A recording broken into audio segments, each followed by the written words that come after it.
Radio Free Rohingya.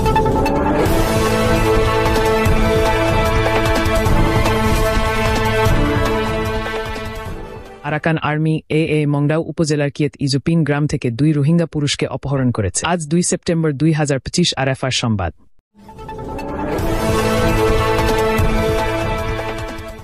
Arakan army Arakan রাজ্যে অবস্থিত একটি রাখাইন বিদ্রোহী গোষ্ঠী উত্তর মংডাও উপজেলার কিয়েত ইজুপিন গ্রাম থেকে 2 রোহিঙ্গা পুরুষকে অপহরণ করেছে।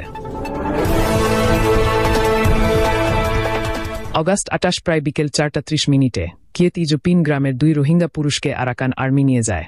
অপহৃতদের পরিচয় মোহাম্মদ জাহাঙ্গীর আশুয়ের পুত্র এবং হলাহলা ফুতু খাদুরার পুত্র উভজি কিয়েত ইজুপিন গ্রামের বাসিন্দা। আরাকান আর্মি তাদের উপর রোহিঙ্গা সশস্ত্র গোষ্ঠীর সাথে সম্পর্ক থাকার অভিযোগ তুলেছে। বর্তমানে তারা আটক অবস্থায় এবং জিজ্ঞাসার সময় চরম ও অমানবিক নির্যাতনের শিকার হচ্ছেন।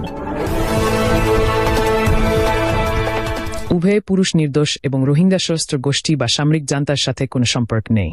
তবে তাদের মিথ্যা অভিযোগে অপহরণ করা হয়েছে এবং বর্তমানে তারা আটক অবস্থায় অসহনীয় নির্যাতন ভোগ করছেন। একজন স্থানীয় বাসিন্দা রেডিও ফ্রি রোহিঙ্গাকে বলেছেন, তাদের কোনো কারণ ছাড়াই ঘুমের মধ্যে তাদের বাড়ি থেকে অপহরণ করা হয়েছে। পরে তাদের রোহিঙ্গা সশস্ত্র গোষ্ঠীর সাথে সম্পর্ক থাকার অভিযোগ আনা হয় এবং তারা জিজ্ঞাসার সময় নিষ্ঠুরভাবে নির্যাতিত হচ্ছেন। তাদের পরিবার জানে না যে 2 জন শিকারকে কোথায় নিয়ে যাওয়া হয়েছে।